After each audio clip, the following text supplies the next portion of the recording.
हमारे पूर्वज आहार और जीवन शैली के झाता थे। वे प्रकृति के करीब रहते थे। उनका भोजन शुद्ध और सात्विक होता था। वे नियमित योग और ध्यान करते थे। इससे उनका शरीर और मन स्वस्थ रहता था। वे जड़ी बूटियों के उपयोग को भली भांति जानते थे। घर में ही उगाई गई सब्जियां और फल उनके भोजन का हिस्सा होते थे। वे शारीरिक श्रम को महत्व देते थे। यह सब मिलकर उन्हें निरोगी जीवन प्रदान करता था। कुछ समय पहले तक बहुराष्ट्रीय कंपनियों ने हमारे पारंपरिक उत्पादों का मजाक उड़ाया। वे अपने कृत्रिम उत्पादों को बढ़ावा देते थे। लेकिन आज स्थिति बदल रही है। लोगों को समझ आ रहा है कि असली स्वास्थ्य पारंपरिक चीजों में ही है।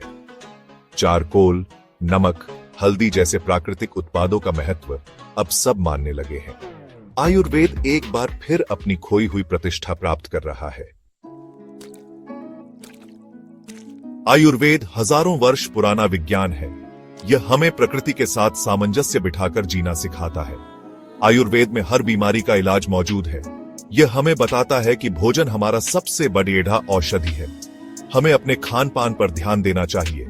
मसाले और जड़ी बूटियां हमारे भोजन को स्वादिष्ट बनाने के साथ साथ औषधीय गुणों से भी भरपूर होती हैं। आज के समय में जब जीवन शैली से जुड़ी बीमारियां बियाएच रही हैं, हमें अपने पूर्वजों के ज्ञान की ओर लौटना होगा। हमें शुद्ध, सात्विक और पौष्टिक भोजन करना चाहिए।